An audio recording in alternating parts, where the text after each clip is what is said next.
kayo na magkaroon ng death penalty sa Pilipinas at bakit? Sa tingin ko, hindi naman kailangan na ipatupad pa yung death penalty sa Pilipinas dahil ang mahalaga, mahuli yung nagkasala at mapurusahan ito. Kasi sinasabi nga nila, ang kamatayan ng isang pagtakas sa paghihirap ng isang tao. So, ano ba yung mas matimbang? Ang maghirap ng isang tao sa kulungan, yung kalunis-lunis na kalagayan nila doon, o matakasan ito sa kamatayan? So, sa tingin ko, hindi natin kailangan na ipatupad pa yung death penalty sa Pilipinas. Ang mahalaga, mahuli yung nagkasala at mapurusahan. Maraming salamat. Abot po ba kayo na magkaroon ng death penalty sa Pilipinas at bakit? Para sa akin po, kasi yun nga, may nagawa kang kasalanan eh. So, ikaw ang responsable sa mga desisyon na ginawa mo. Kung mali ka, mapaparusahan ka. Pero, ang pagkuha ng buhay, hindi siya ka. So, yun. Maraming salamat. Magandang umaga po sa inyong lahat. Ako po si Peter John Bacomo para sa Talakayan Lasaliano at narito po kami ngayon sa De La Salle University Las Marinas upang mangalap ng ilang saloobin tungkol sa death penalty. At ang aming itatanong ay, pabor ba kayo na Ito po si Peter John Bacomo para sa Talakayang Lasaliano. Magandang umaga po sa inyong lahat. Ako po si Peter John Bacomo para sa Talakayang Lasaliano at narito po kami ngayon sa De La Salle University Las Marinas upang mangalap ng ilang saloobin tungkol sa death penalty. At ang aming itatanong ay, pabor ba kayo na magkaroon ng death penalty sa Pilipinas at bakit?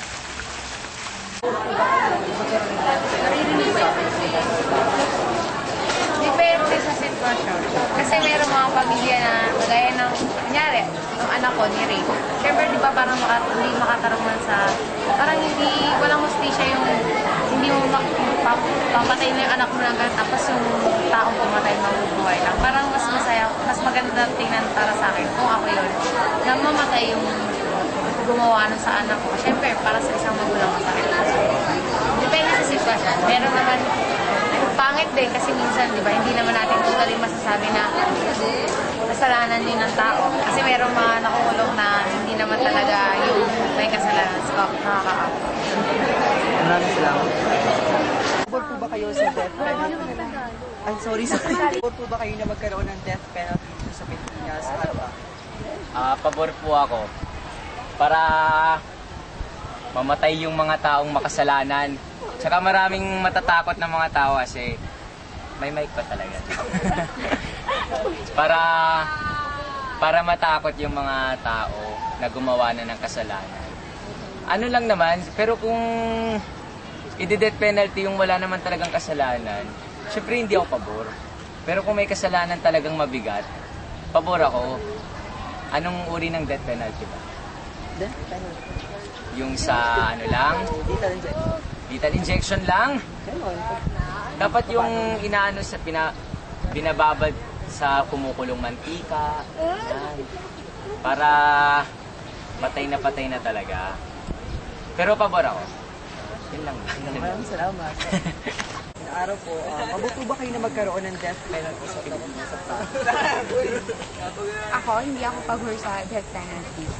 Kasi kasi hindi yan, ang death penalty, hindi siya basihan para bawian mo ng isang buhay ang isang tao. Kasi pwede mo naman siyang parusahan ng habang buhay na lang or ano. Pero kung death penalty, kasi parang it's a mortal sin kung gagawin mo yun. Kasi babawian mo talaga ng buhay ng isang tao at labag rin yung simbahan. Kaya yun, hindi ako kaya sa death penalty. Maraming salamat. Pabor po ba kayo na magkaroon ng death penalty sa Pilipinas at bakit? Hindi, kasi hindi siya, para sa akin, hindi siya makatarungan. Mas mabuti ng ikulong ng panghabang buhay kaysa yung patayin. Tsaka, di ba, dito sa Pilipinas, yung pagpatay, kasama sa Ten Commandments, yung thou shalt not kill. Kaya, hindi siya makatarungan. Yun lang. Salamat po. Pabor po ba kayo na magkaroon ng death penalty dito sa Pilipinas at bakit? Oo, para mabawasan yung masasamang tao. Para maubos na yung mga masasamang loob dyan. Eh kung mayroong mangyaring, halimbawa, tulad mga batang nire-rape, diba? Pinag-aasahan nila yan. Mga walang kwentang tao yan, dapat yan, mahinuubos na yan. Makakasal death penalty, mga yan. Hindi lang. Yun lang po. Salamat po. Magandang umaga po. Magandang umaga din. Na magkaroon ng death penalty sa Pilipinas. Hindi ako payag. Never ako papayag na magkaroon ng death penalty dito sa bansa natin. Dahil parang naman yung mga yung mga na-frame up lang, yung mga na-set up lang, yung mga hindi naman talaga sila gumawa ng krimen, di ba? Hahayaan na lang ba natin husgahan yung mga buhay nila nang ganun-ganun na lang, di ba? Mamatay sila tapos hindi naman sila yung pumatay. Siguro mas dapat, siguraduhin natin mismo, kailangan yung mga natin, yung mga justice natin tama, tapos yung pag-aaral sa kaso tama bago maghusga ng death penalty. Maraming salamat. Magandang umaga po. Pabor po ba kayo na magkaroon ng death penalty dito sa Pilipinas at bakit? Pabor ako sa sa death penalty kasi pag di ba iba ang penalty kulong lang.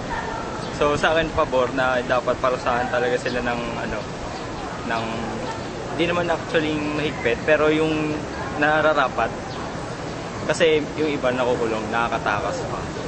Di ba? So pabor. Umaga po. Pabor po ba kayo na magkaroon ng death penalty sa Pilipinas at bakit? Kasi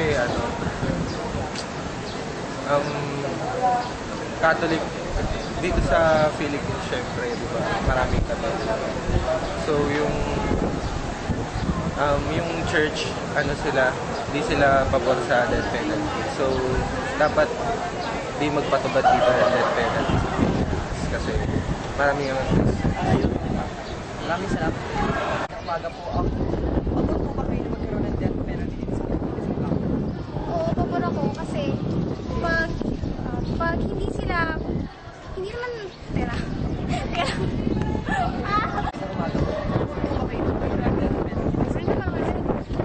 Oo, pabor ako kasi kung ikukulong lang sila doon, may possibility na makatakas sila. At kung makatakas sila, makakontaminate pa nila yung utak. Yung ibang mga malilinis naman yung utak. So, kung papatayin sila, yung mga certified na marami.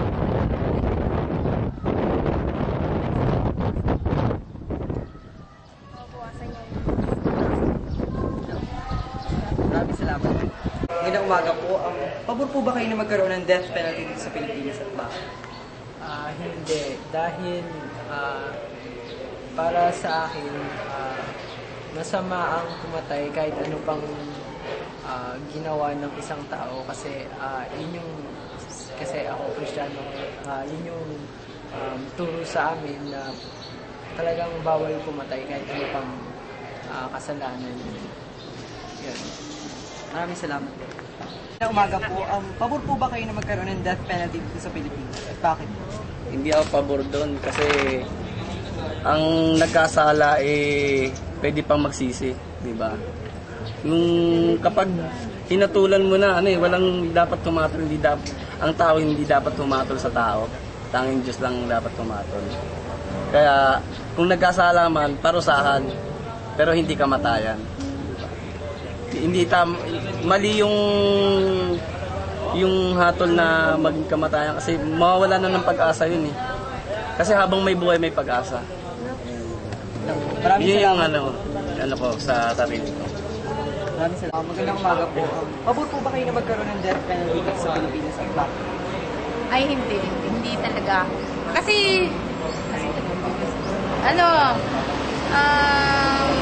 hindi talaga. Kasi nga, parang yung hatol nga, may batas tayo, talagang kaya nga yun nila din ng Panginoon yung batasan lupa.